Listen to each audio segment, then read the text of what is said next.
everybody, and thank you for joining today's webinar. Just a couple reminders before we get started. Please submit any questions you may have throughout the webinar in the questions box of GoToWebinar. Also, be on the lookout for poll questions so you can cast your vote. And finally, there will be a brief survey at the end, and we'd love to hear your feedback. I'll go ahead and hand it over to Scott Burt to introduce today's speakers. Hey, Lindsay, thank you very much. And I'm delighted to have Heather Letts with us today and Linda Canelio as our speakers. And I'm thrilled to have you all joining us. We have a great response for this webinar today. A lot of participants from not only around the United States, but around the globe as well. And so thank you for joining us. We know how valuable your time is and how busy you are. So thank you for sharing a little bit with us. First, I want to introduce Linda Canelio. Linda Canelio's, I've had the pleasure of working with Linda for 20 years now or more. And Linda is our Director of Privacy and Information Governance and works with Heather at Northern Trust. And I'm thrilled to have Heather here. Heather, we've been working with Heather for a long time, as well as Northern Trust for the most of the past decade now, as a very valued and favorite client of ours. And it's great to have Heather here to speak with us. Heather joined Northern Trust 24 years ago and has worked her way all the way up to the ranks. She's now Senior Vice President at Northern Trust and leads their Records and Information Management and Compliance program and has an MBA from Lake Forest. And Northern Trust, what a great company. And if you don't know about it, I just aspire to be a customer of Northern Trust someday as they serve the ultra wealthy and that kind of thing. But Heather, tell us a bit more about Northern Trust first. Nope. Absolutely. It is a great place to work. Northern Trust was actually founded in 1889 and our headquarters are in Chicago. We are a global financial services organization with facilities around the globe in APAC, EMEA, and North America. We serve as an asset servicing firm, an investment manager, as well as a wealth management firm. We have approximately 20,000 employees at Northern Trust. And so I want everyone on the line to remember that because that will be quite contextual as we go through our discussion this afternoon. And I'm going to go ahead then and turn it over to Linda.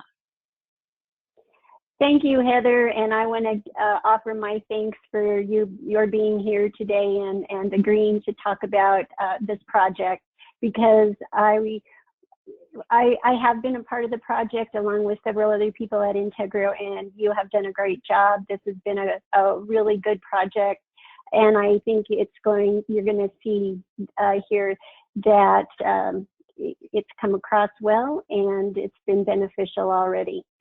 So with that said, thanks again, Heather. And I'm not so sure, Heather, that we can be as witty as John Krasinski, but let's give it a try because we do have some good news to share. And I just hope that you could start by sharing maybe your business case and your goals for this program. Absolutely. Initially, we started with a business case, and I put together a business case that was really focused around understanding what records information management was, because that was really the first stop at our organization, and socializing that with our leadership. Then from there, you have to keep your ear to the ground to hear about a potential catalyst to move your records information management program forward. And I happened to hear that we were moving to Office 365.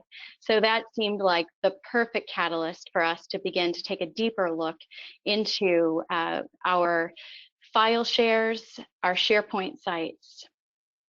And also, when putting together a business case, you have to have an understanding of the landscape. So what do you have, where do you have it, and how much do you have? Because those key points really drive home how important it is to manage your information well. As we were talking to our business partners, it became clear that we needed to use an analogy. And the analogy that we consistently use is, think about moving houses. You don't want to keep taking that same box that you moved from your first house to your third house that maybe you haven't opened along the way. And this has really challenged our partners to rethink about the way that they keep their data. Let's face it, we are in a consistently changing landscape. Sitting in the risk department of a financial organization, and I know there are quite a few financial organizations that have dialed in today, it is an ever-changing landscape from a compliance perspective as well. You have to think about laws like the California Consumer Privacy Act, or a year or so ago about GDPR, and how do we manage our information.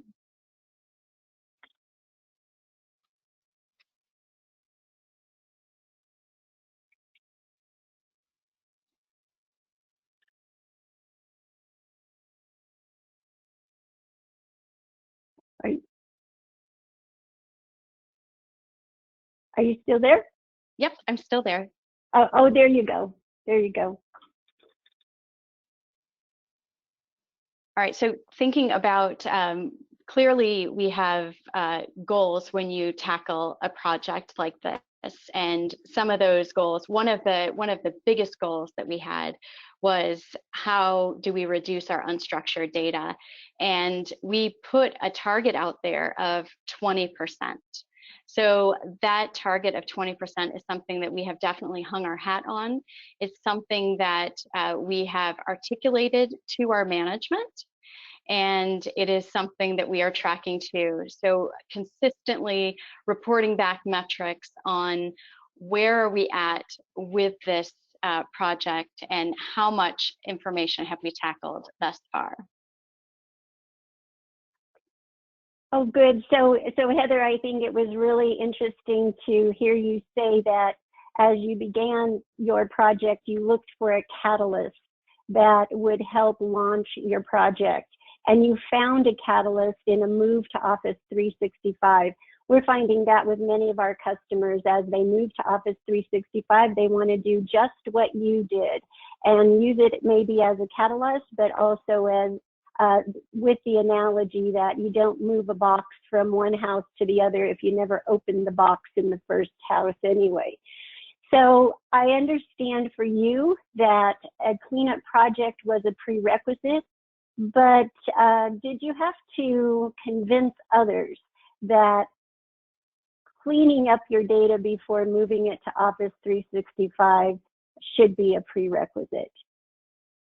Absolutely, absolutely. This is something that is a prerequisite for our move to Office 365. And just like any change at an organization, it's all about socializing the why.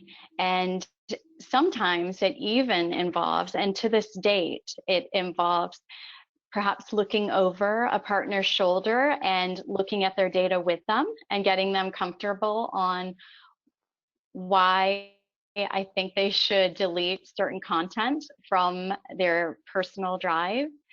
And other times it involves actually doing the analysis myself and sharing that information back with the partner on, these appear to be prime candidates for deletion. But there has been, I would say, a lot of healthy dialogue on what is appropriate to maintain in a personal drive and for how long. We've also had some wonderful dialogue around the value of information and how every bit of information does not constitute a record, and every bit of information has value, but that value is for a finite amount of time. The value of information, providing it does not become a record, has an expiration date.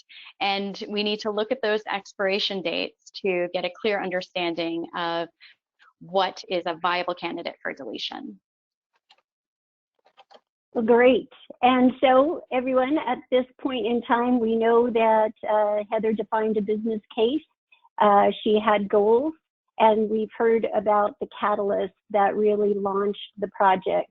However, we find it hard in some companies to get started. We find that companies spin their wheel at the starting line.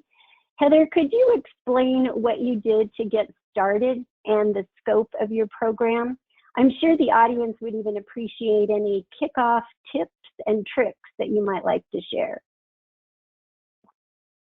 I would say that you should be actively engaged. If there is, and depending upon where you are in the organization, it was appropriate for me to be at the table owning records information management.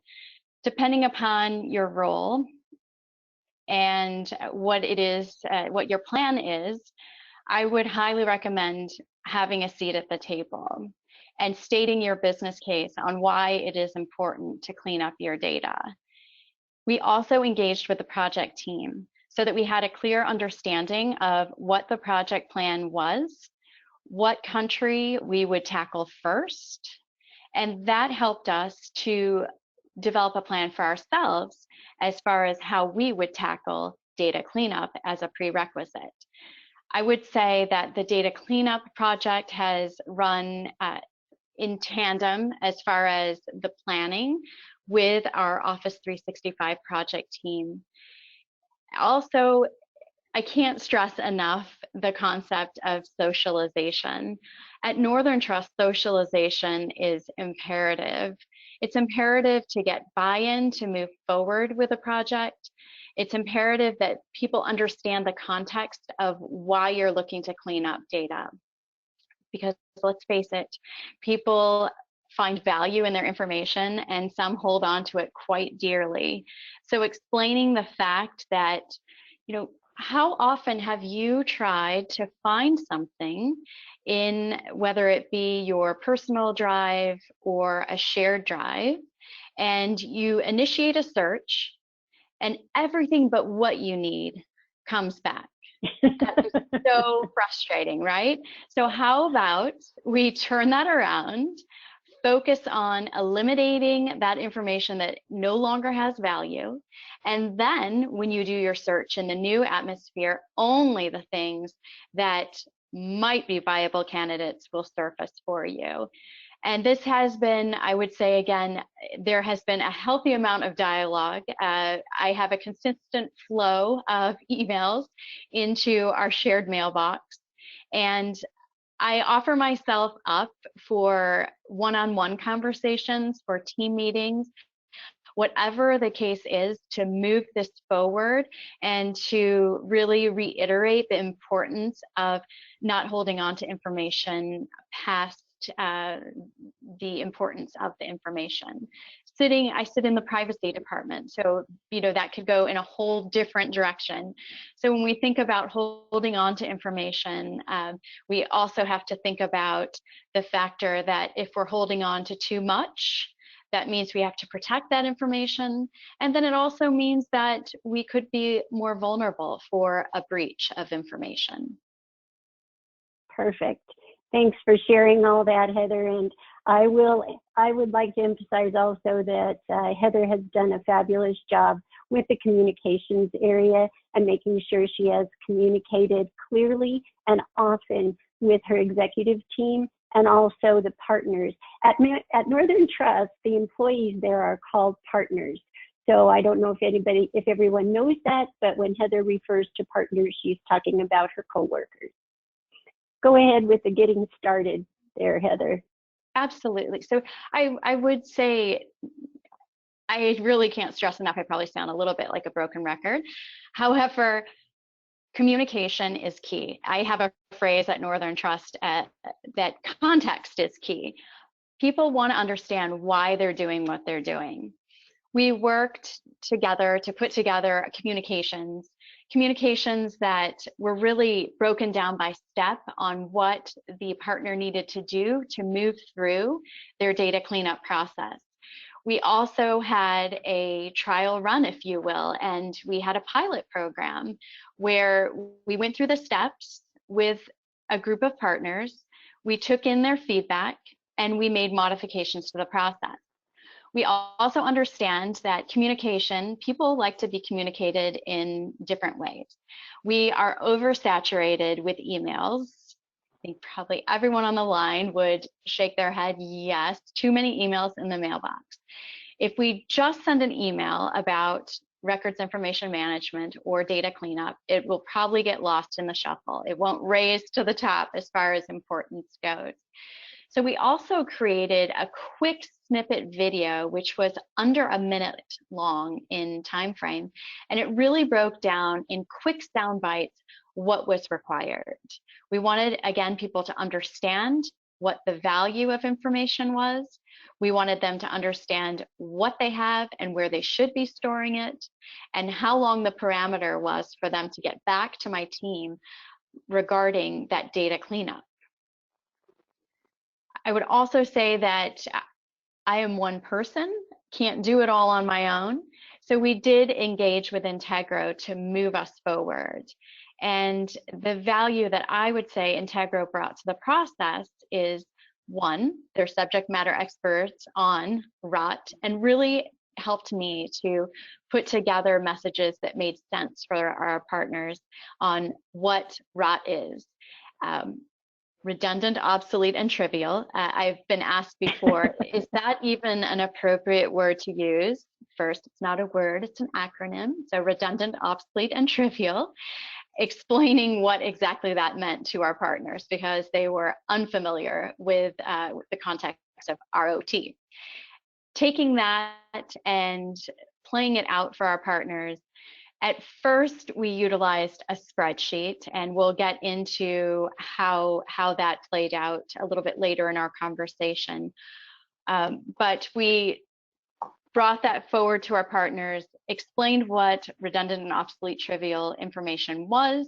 We made sure that our policies mapped up to what it was that we were doing. And Integro helped us all along the way, really, as I would say, supportive of the process and surrounding me with partners that could really help move this project forward. Great. And Heather, if you switch to the next slide, you're going to see that the scope of the project is to clean up personal drives, team drives, and SharePoint sites.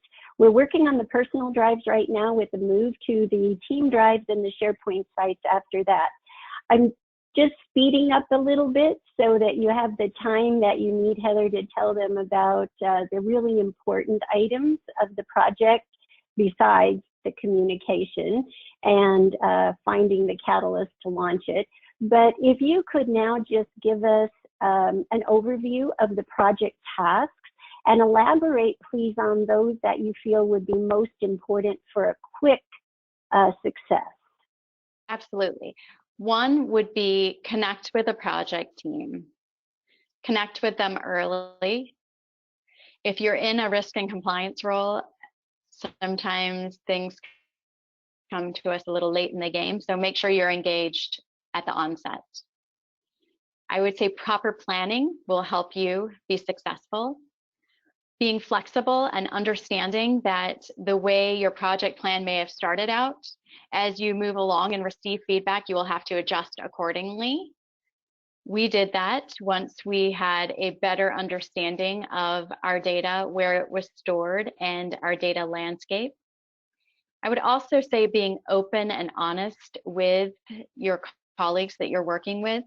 One of the highlights of our pilot program was having office hours and having the ability for Northern Trust partners that maybe were a little nervous about deleting information, or they didn't understand what it was that we were doing. They could reach out for an hour and call in, and we would take them by the hand, look over their shoulder, and talk through whatever their concerns were, look at their data, and help them to complete the data cleanup. I think also, as part of communication, it's important after the partners go through this process to thank them, because there is some lifting involved, and to thank them for their participation went a long way. Great. I learned something from Heather related to communications, and I haven't heard her use that word yet, but I'm going to throw it out there and maybe she'll pick it up. But we worked really hard to keep the communication not only when describing the project, but also with the partners, crisp. Everything needed to be crisp. And that was one of the big reasons why the video was less than a minute. So thank you there, Heather, for letting us know about all those tasks. The importance of the pilot. We've mentioned the pilot a couple of times. Could you just give us, from your opinion, why was the pilot an important step, and what did you learn from that pilot? The importance of any pilot from my perspective is getting an understanding of the landscape. It's understanding if there are any pain points or road bumps that you may encounter. I kind of think of it like a laboratory, trying something out and then being able to be nimble and adjust accordingly. I just explained how we needed to adjust our communications. At first, we wanted to tell them everything about the project, but people have a finite amount of time in their day. And so to Linda's point, we adjusted those communications rather quickly to become crisp and even with numbers to just tell the partners exactly what they needed to do. When thinking about a laboratory experiment, you have to also think about those metrics and how you prove to your leaders that this makes sense. And not only are we going to do a pilot, but when we roll Office 365 out to the 20,000 partners at Northern Trust globally, we are going to take this same proven process and roll it out. Perfect. Perfect. And so here comes the good stuff. I hope everybody's still listening. No program progresses without hurdles to overcome. So Heather, could you just share a few challenges encountered, and if you can, why they may have surfaced, and lastly, what we did to rectify them? I would say one of the challenges was the response that we received from the partners. When we sent out the email, there was a spreadsheet that was associated, and that spreadsheet had their information to do analysis on. There was a 10-day time frame for them to respond, and amongst all of the other things going on, obviously we would service our clients first and then take a look at our redundant, obsolete, trivial information. But the chasing that needed to happen in order to get to where we need to be with data cleanup, that was one hurdle. And I would say another is when we rolled out, we utilized a spreadsheet, which was great in that it had all the information contained. What wasn't great was the fact that we had to manually take those spreadsheets back on board, load them up to databases. So there's a lot of manual work that needed to happen. And one way that we worked through that was to work with Integro to develop a tool that would actually automate. And we're utilizing this tool now, and we had 4,000 partners in the pilot. We've already reached out to an additional 3,000 partners to date to utilize the tool that was developed, and it's much more user-friendly versus a spreadsheet. I will honestly say spreadsheets are my arch nemesis. The Integro team consistently hears me say, down with the spreadsheet, enough with the spreadsheet. So the fact that we were able to work together to develop an interface that is very user-friendly is a good thing. And I think it will definitely pay the dividends, because things happen by word of mouth, right? A project can go really well or really bad based upon people's experience. And the experience thus far with the tool, people have been able to work through it, and we have a way of seeing that people are done with their work by way of using Power BI reports. So a lot of automation has been built in, and that is an important key for me. Great. There's a few slides here before we get to the end that give the audience a little idea of Integro Act, the tool that we worked on with Heather. This is basically an end-to-end tool to discover rot and take action on the rot that is discovered.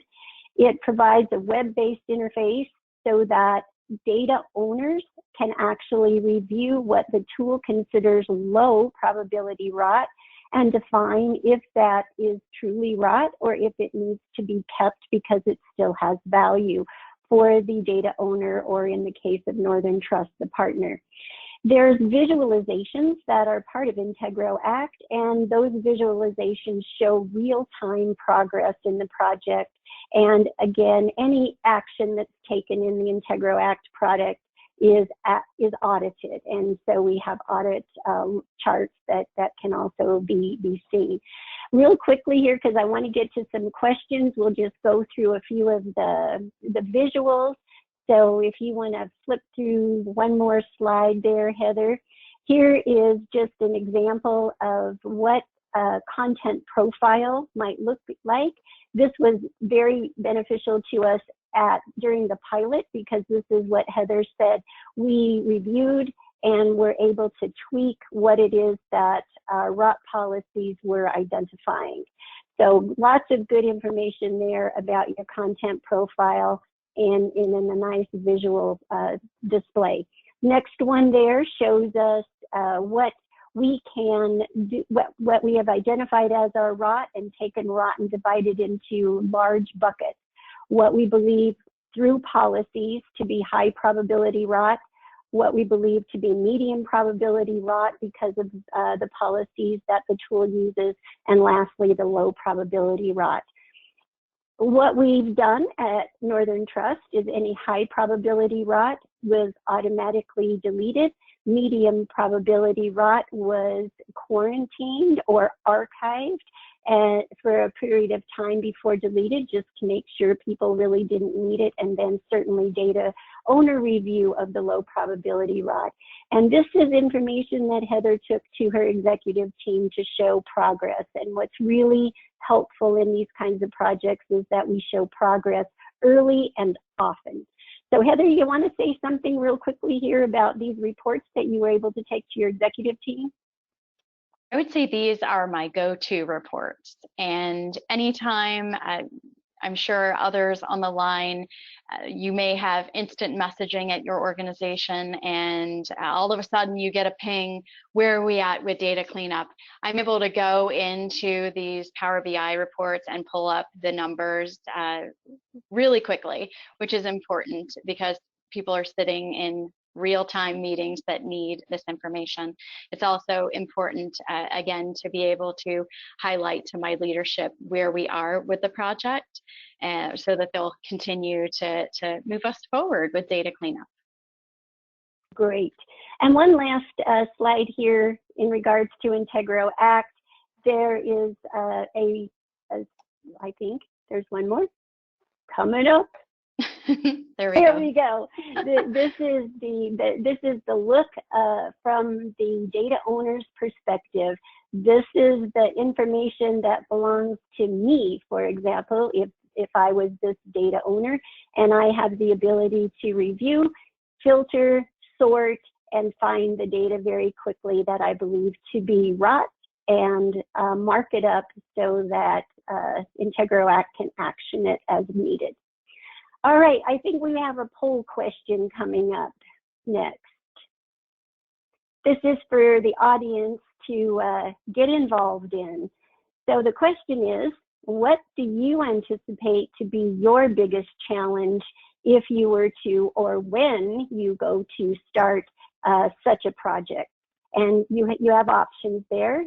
Would your biggest challenge be executive support, the volume of content that you have, perhaps your legal department, lack of resources, or maybe all of the above?